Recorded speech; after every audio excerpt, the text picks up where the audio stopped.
नमस्कार प्रिय दर्शकों, स्वागत है आपका यूसीसी एंड स्टडी चैनल में।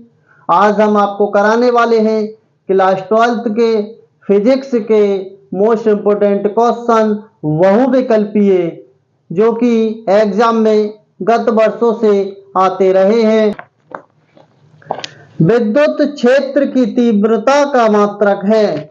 विद्युत क्षेत्र की तीव्रता का मात्रक है। ऑप्शन ए दिया है, ऑप्शन ए दिया है न्यूटन वटे कूलाम, न्यूटन वटे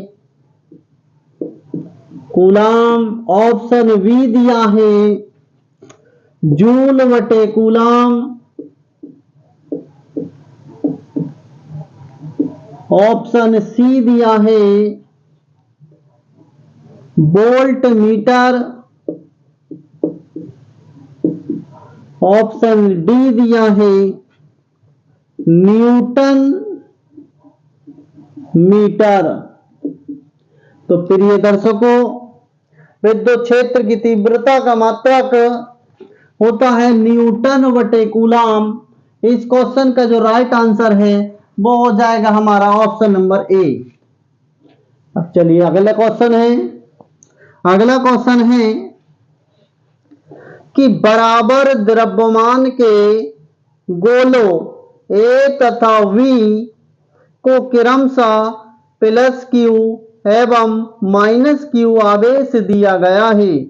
यदि आवेशन के पश्चात इनके द्रव्यमान क्रमशः एम ए तथा एम वी हो तो एम ए एवं एम वी में संबंध होगा। तो ऑप्शन दिया है, ए ऑप्शन दिया है एम ए बराबर एम वी, बी ऑप्शन दिया है एम ए बड़ा है एम वी से, सी ऑप्शन दिया है एम ए छोटा है एम वी से, ऑप्शन नंबर डी दिया है एम ए बड़ा होगा एम वी से। तो इस क्वेश्चन का जो राइट आंसर है वो हो जाएगा हमारा ऑप्शन नंबर ए। तो प्रिय दर्शकों, क्लास में बने रहिएगा। बहुत ही इंपॉर्टेंट क्वेश्चन है आज, जो कि क्लास 12th वाले बच्चों के लिए बहुत फायदेमंद होने वाले हैं। तो कृपया क्लास में बने रहें तथा वीडियो को शेयर कर दें। चलिए चलते हैं प्रिय दर्शकों अगले क्वेश्चन की ओर। हमारा अगला क्वेश्चन है, दो बिंदु आवेश केवल वैद्युतांक परावैद्युतांक वाले माध्यम में रखे हैं। इनके मध्य लगने वाला स्थिर वैद्युत बल F है। यदि माध्यम का परावैद्युतांक बदलकर K2 हो जाए तब इनके मध्य स्थिर वैद्युतिक बल होगा। तो हमारे पास चार ऑप्शन दिए हैं। ऑप्शन नंबर ए है, ऑप्शन नंबर ए दिया है K2 वटे K1 into F. Option number B दिया है 2K1 वटे K2F। ऑप्शन नंबर सी दिया है K1 वटे K2F। ऑप्शन नंबर डी दिया है 2F। तो प्रिय दर्शकों, दो बिंदु आवेश केवल K1 परावैद्युतांक वाले माध्यम में रखे हैं। इनके मध्य लगने वाला स्थिर वैद्युत बल F है। यदि माध्यम का परावैद्युतांक बदलकर K2 हो जाए तब इनके मध्य स्थिर वैद्युत के बल होगा। तो प्रिय दर्शकों, इसका राइट आंसर हो जाएगा K1 वटे K2 इंटू एफ। तो इसमें ऑप्शन दिया है ऑप्शन नंबर सी, इसका राइट आंसर हो जाएगा। चलिए चलते हैं अगले क्वेश्चन की ओर। हमारा अगला क्वेश्चन होने वाला है कि निर्वात की वैद्युतशीलता का मात्रक है। निर्वात की वैद्युतशीलता का मात्रक है। ऑप्शन दिया है, ऑप्शन दिया है N M square, B option दिया है A M inverse, option number C दिया है एन कूलाम इनवर्स मतलब C inverse, option number D दिया है C square N inverse M square में माइनस का।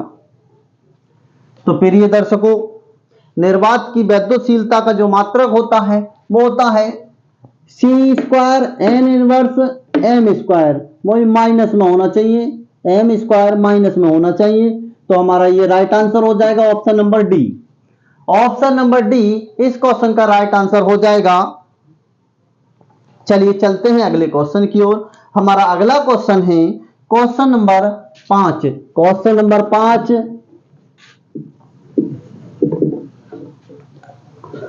कि दो बिंदु आवेशों के मध्य एफ न्यूटन स्थिर वैद्युत बल कार्य करता है। यदि आवेशों को के परावैद्युतांक के माध्यम में रख दिया जाए तब ये बल होगा। तो हमें बताना है, ऑप्शन दिया है ए ऑप्शन पे के एफ, वी ऑप्शन है के बटे एफ, सी ऑप्शन है एफ और डी ऑप्शन है एफ बटे के, एफ बटे के। तो इस क्वेश्चन का राइट आंसर हो जाएगा ऑप्शन नंबर डी। इस क्वेश्चन का राइट आंसर हो जाएगा ऑप्शन नंबर डी। चलिए चलते हैं अगले क्वेश्चन की ओर। थोड़ा स्पेस कम है तो इसको इरेजर कर देते हैं।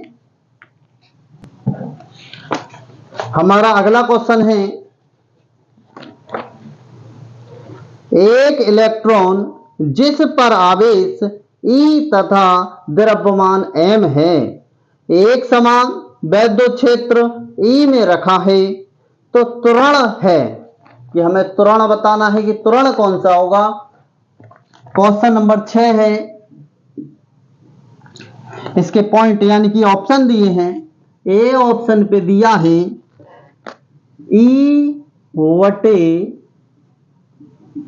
ई बटे एम, ऑप्शन नंबर बी दिया है ई इंटू ई बटे एम, ऑप्शन नंबर सी दिया है एम बटे ई इंटू ई, ऑप्शन नंबर डी दिया है ई बटे एम, ई बटे एम। तो हमें बताना है कि एक इलेक्ट्रॉन जिस पर आवेश E तथा द्रव्यमान m है, तो एक समान वैद्युत क्षेत्र E में रखा है, तो त्वरण है। तो इस क्वेश्चन का राइट आंसर हो जाएगा ऑप्शन नंबर बी। इस क्वेश्चन का राइट आंसर होगा ऑप्शन नंबर बी। चलिए चलते हैं अगले क्वेश्चन की ओर। अगला क्वेश्चन है, एक वैद्युत क्षेत्र विक्षेपित कर सकता है, एक वैद्युत क्षेत्र विक्षेपित कर सकता है। ऑप्शन दिए हैं, क्वेश्चन नंबर 7 है। ऑप्शन दिया है एक्स किरणों को, एक्स किरणों को, ऑप्शन नंबर बी दिया है न्यूट्रॉनों को,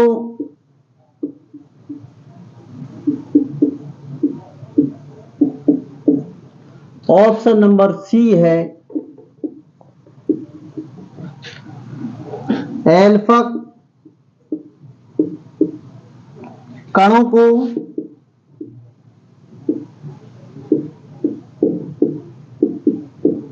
और डी ऑप्शन दिया है इसका गामा किरणों को,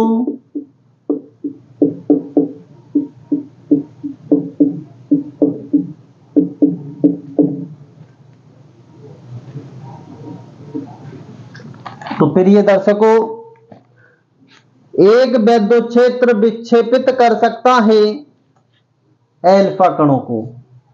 किसको? एल्फा कणों को। तो इस क्वेश्चन का राइट आंसर हो जाएगा option number C. Option number C इस क्वेश्चन का राइट आंसर होगा। हमारा अगला क्वेश्चन है क्वेश्चन नंबर 8 कि चांदी का परावैद्युतांक होता है। चांदी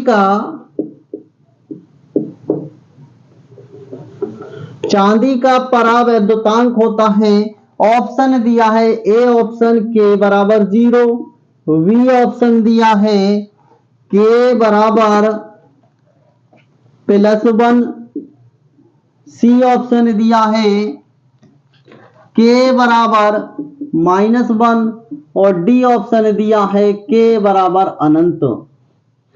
तो फिर ये दर्शकों, इस क्वेश्चन का जो आंसर होगा वो हो जाएगा ऑप्शन नंबर डी। इस क्वेश्चन का राइट आंसर हो जाएगा ऑप्शन नंबर डी। हमारा अगला क्वेश्चन है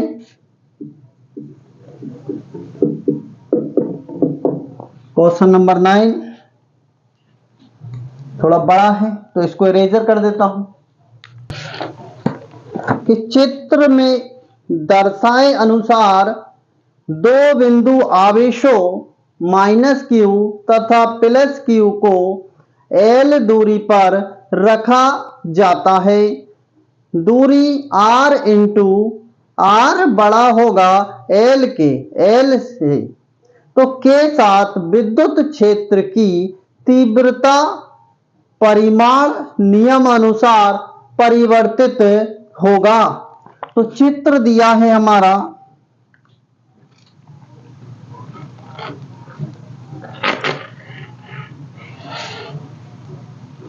इस पर -q और इस पर +q, इन दोनों के बीच की दूरी L है। और ऑप्शन दिए हैं, ऑप्शन दिए हैं 1/r⁴, ऑप्शन बी दिया है 1/r⁶, ऑप्शन नंबर सी दिया है 1/r², ऑप्शन नंबर डी दिया है 1r⁵। तो प्रिय दर्शकों, जो विद्युत क्षेत्र होता है वो हमारा होता है E, और ये व्युत्क्रमानुपाती होता है r⁵, 1/r⁵ के। तो विद्युत क्षेत्र की जो तीव्रता दूरी है वो r के घन के व्युत्क्रमानुपाती होती है। तो इससे हमको पता चलता है कि इस क्वेश्चन का जो राइट आंसर है वो हो जाएगा ऑप्शन नंबर डी। इस क्वेश्चन का राइट आंसर हो जाएगा ऑप्शन नंबर डी। चलिए अगले क्वेश्चन की ओर चलते हैं। हमारा अगला क्वेश्चन है क्वेश्चन नंबर 10। क्वेश्चन नंबर 10 है कि विद्युत क्षेत्र ई वेक्टर में पी वेक्टर आघूर्ण वाले द्विध्रुव पर लगने वाला बल आघूर्ण है। तो हमें बताना है लगने वाला बल आघूर्ण है। ऑप्शन 4 हैं हमारे सामने। पहला ऑप्शन है ए ऑप्शन, हमारे सामने ए ऑप्शन है P vector into E vector. Option number B है 0। ऑप्शन नंबर सी है P वेक्टर गुणा ई वेक्टर, और ऑप्शन नंबर डी है P वेक्टर वटे ई वेक्टर। तो प्रिय दर्शकों, इस क्वेश्चन का जो राइट आंसर है वो हो जाएगा हमारा ऑप्शन नंबर सी। इस क्वेश्चन का राइट आंसर हो जाएगा। क्लास में बने रहिए तथा वीडियो को शेयर कर दीजिए। चलिए चलते हैं अगले क्वेश्चनों की ओर। अगले क्वेश्चन और भी बढ़िया है, जो कि लगातार बोर्ड एग्जाम में आ चुके हैं तथा आने की संभावना भी है। इस बार हो सकता है कि जो विकल्प मैं आपको करा रहा हूं विकल्पों में से क्वेश्चन आए, तो कृपया क्लास में बने रहें तथा वीडियो को शेयर करना ना भूलें। चलिए चलते हैं अगले क्वेश्चनों की ओर। हमारा अगला क्वेश्चन है, वैद्युत फिलस्क का मात्रक है। वैद्युत फिलस्क का मात्रक है। ऑप्शन दिया है, ए ऑप्शन पे दिया हुआ है N M square C, B option दिया है N M square C inverse, C option दिया है वी एम इनवर्स और डी ऑप्शन दिया है एन एम सी स्क्वायर। तो वैद्युत फिलस्क का जो मात्रक होता है वो होता है N M square C inverse. तो इस क्वेश्चन में राइट आंसर जो हो जाएगा वो हो जाएगा हमारा बी ऑप्शन। बी ऑप्शन इस क्वेश्चन का राइट आंसर हो जाएगा। क्वेश्चन नंबर 11 था ये।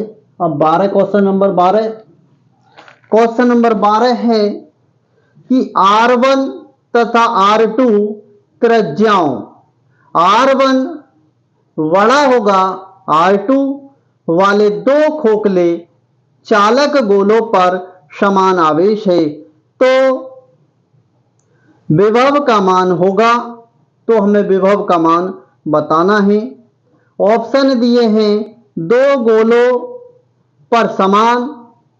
पहला ऑप्शन है दो गोलों पर समान, यानी दोनों गोलों पर समान, दोनों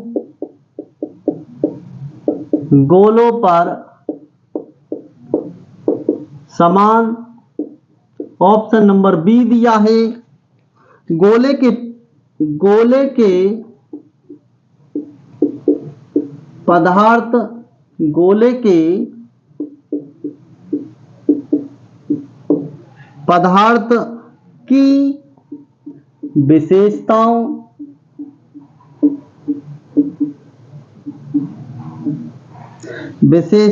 पर निर्भर करेगा। ऑप्शन नंबर सी दिया है बड़े गोले पर ज्यादा, और ऑप्शन नंबर डी दिया है छोटे गोले पर ज्यादा, छोटे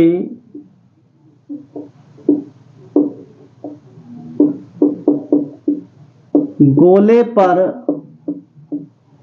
ज्यादा। तो इस क्वेश्चन का जो राइट आंसर हो जाएगा वो होगा ऑप्शन नंबर डी। इस क्वेश्चन का राइट आंसर हो जाएगा ऑप्शन नंबर डी, छोटे गोले पर ज्यादा होगा। क्यों? क्योंकि V बराबर होता है, यानी विभव बराबर होता है 4 pi epsilon 0 into Q upon R square, और इसके बराबर होता है विभव व्युत्क्रमानुपाती होता है 1/r के। अर्थात इससे हम कह सकते हैं कि V1 बटे V2 बराबर हो जाएगा R2 बटे R1। इसलिए R1 बड़ा होगा R से, अतः V1 छोटा होगा V2 से। तो इस क्वेश्चन का राइट आंसर हो जाएगा ऑप्शन नंबर डी। इस क्वेश्चन का राइट आंसर होगा ऑप्शन नंबर डी। कि चित्र 2.2.39 में दिए गए परिपथ में बिंदुओं P तथा Q के बीच तुल्य धारिता होगी। तो एक चित्र दिया है, चित्र इस प्रकार है।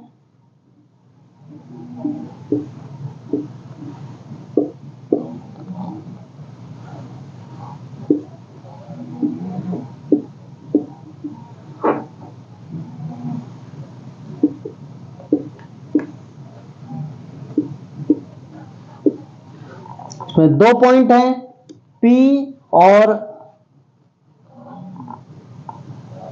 Q, P और Q। यहां पर 3 माइक्रोफैरड, यहां पर भी 3 माइक्रोफैरड और यहां भी 3 माइक्रोफैरड होगा। सभी जगह 3 माइक्रोफैरड दिया है और ऑप्शन दिए हैं।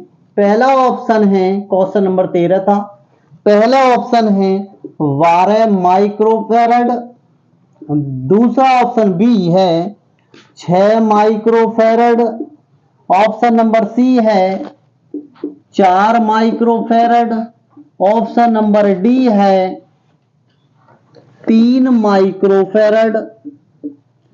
तो इस क्वेश्चन का जो राइट आंसर होगा वो होगा अपना 4 माइक्रोफैरड, मतलब कि ऑप्शन नंबर सी इस क्वेश्चन का राइट आंसर हो जाएगा। अगला क्वेश्चन है कि क्वेश्चन नंबर 14 है,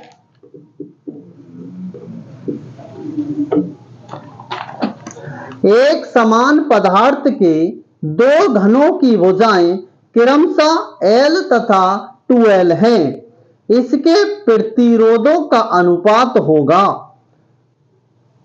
एक समान पदार्थ के 2 घनों की भुजाएं क्रमशः L तथा 2L हैं, तो इसके प्रतिरोधों का अनुपात होगा। ऑप्शन नंबर ए दिया है 1:1, ऑप्शन नंबर बी दिया है 1:2, ऑप्शन नंबर सी दिया है 2:1, ऑप्शन नंबर डी दिया है 4:1। तो इस क्वेश्चन का राइट आंसर हो जाएगा option number C. Option number C इस क्वेश्चन का राइट आंसर होगा। चलिए चलते हैं अगले क्वेश्चन की ओर, लेकिन उससे पहले स्पेस थोड़ा कम है तो इसको मिटाना पड़ेगा।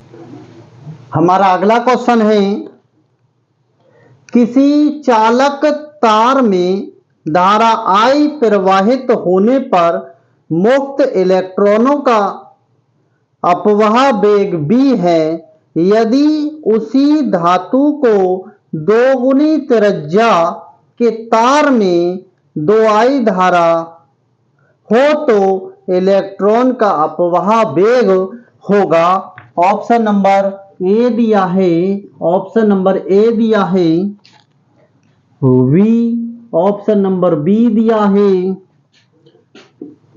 4b, ऑप्शन नंबर सी दिया है v/2, ऑप्शन नंबर डी दिया है b/4। तो इस क्वेश्चन का जो राइट आंसर है वो हो जाएगा b/2। ऑप्शन नंबर सी इस क्वेश्चन का राइट आंसर हो जाएगा।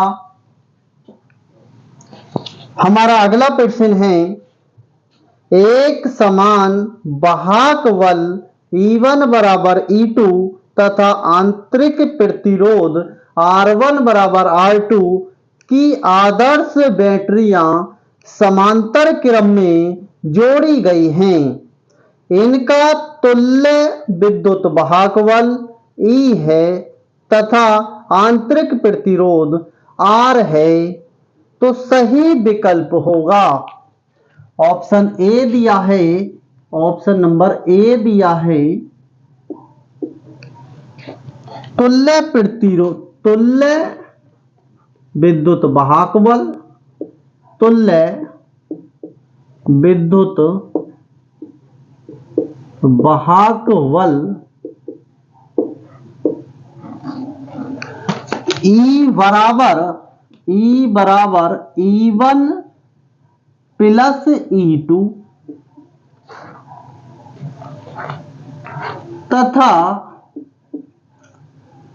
R बराबर R1 plus R2। Option number B दिया है तुल्य विद्युत वाहक बल E बराबर E1 माइनस E2 तथा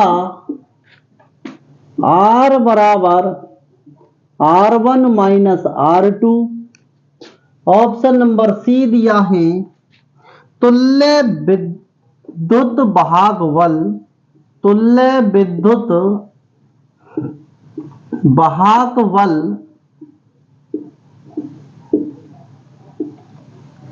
E बराबर E1 बराबर E2 तथा R छोटा है R1 से, कॉमा R छोटा है R2 से। ऑप्शन नंबर डी दिया है तुल्य विद्युत वाहक बल E बराबर E1 बराबर E2, परंतु R छोटा है R1 से, कोमा R छोटा है R2 से। तो इस क्वेश्चन का जो राइट आंसर है प्रिय दर्शकों वो हो जाएगा हमारा तुल्य विद्युत वाहक बल E बराबर होगा E1 और E1 बराबर होगा E2 तथा R छोटा होगा R1 से, R छोटा होगा R2 से। ये हमारा ऑप्शन नंबर सी इस क्वेश्चन का राइट आंसर हो जाएगा। प्रिय दर्शकों अगर वीडियो हमारी अच्छी लगी है तो लाइक करना, कमेंट करना तथा शेयर करना ना भूलें, जिससे कि प्रत्येक छात्र तक हमारी वीडियो पहुंच सके और वो छात्र एग्जाम में ज्यादा से ज्यादा नंबर ला सके। धन्यवाद। इंकलाब जिंदाबाद, वंदे मातरम, जय हिंद।